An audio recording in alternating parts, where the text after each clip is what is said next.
এই যে মানিককে নাকি একটা নাম আছে না লোকটার, চিনেন আপনারা?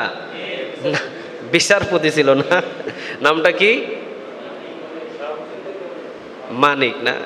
ওর নাম আমার মুখস্থ করার আমি প্রয়োজন মনে করছি না, কারণ এইরকম জঘন্যতম মানুষের নাম আমার মুখস্থ করার কোনো প্রয়োজন নেই। এগুলো বাংলাদেশের সবচেয়ে জঘন্যতম। আমাদের টয়লেটের জুতার দাম আছে, এদের জমানের কোনো দাম নাই। আমাদের টয়লেট মোছার ব্রাশের মূল্য আছে, এদের শরীরের কোনো মূল্য নাই। আমাদের টয়লেটের ভিতরে টিস্যুর মূল্য আছে, এদের জবানের কোনো মূল্য নাই। ঠিক না ঠিক? আল্লাহ দিছিলেন জবানটা সত্য কথা বলার জন্য, কিন্তু এই জবান দিয়ে নাস্তিকগুলো এত মিথ্যা কথা বলেছে। আল্লাহ বলছে তোর ধরা দুনিয়াতেই, আখেরাতে ধরবো তো ভালো কথা, কিন্তু আগে দুনিয়াতে ধরছে তিনি কে? টাকা নিয়ে ভাগছিল, বাংলাদেশ থেকে ভাগছিল। ওরে জিগাই তুই ভাগছিলি কেন? মাইরের ভয়ে। কিসের ভয়ে? মাইরের ভয়ে। আহা, আর আপনি যদি কোরআনের পক্ষে থাকতেন, ইসলামের পক্ষে থাকতেন, আপনি যদি সত্য কথা সব জায়গায় বলতেন, যত কিছু হয়ে যাক অন্তত আপনাকে এলাকা ছাড়ার কোনো প্রয়োজন হতো না। ঠিক না বা ঠিক? কিন্তু আপনি জুলুমি করছেন বিধায় এখন মাইরের ভয়ে আপনি রাতের অন্ধকারে পালাতে বাধ্য। ওরে জিজ্ঞাসা করতেছে তোর নাম কি? কয় মানিক চৌধুরী। কয় তুই মানিক কে? কয় হ আমি মানিক কে। সবাই তো চিনে ফেলছে, সে তো ভাইরাল লোক ছিল। ভাইরাল লোক ছিল না?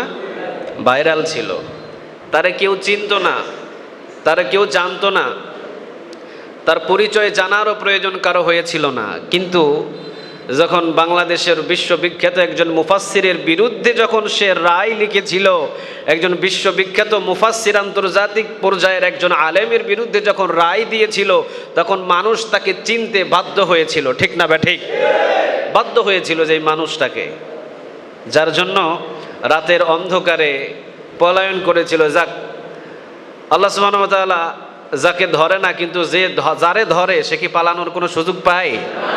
আল্লাহ যদি রাস্তা বন্ধ করে দেয়, আপনি কি পালাইতে পারবেন? কথা বলেন না কেন? পালাইতে পারবেন?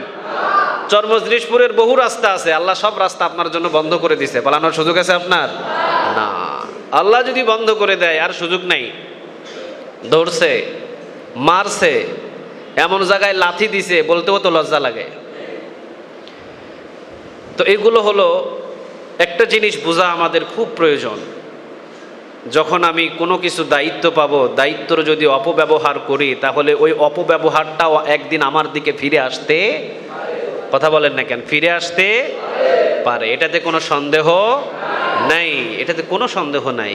এই জন্য খবরদার, কোনো জায়গায় কোনো সময় একটা জিনিস এইরকম মনে করবেন না যে আমাকে ধরার মতো কেউ নাই, আমি করছি, পার হয়ে গেছি, বেঁচে গেছি, বাস শেষ।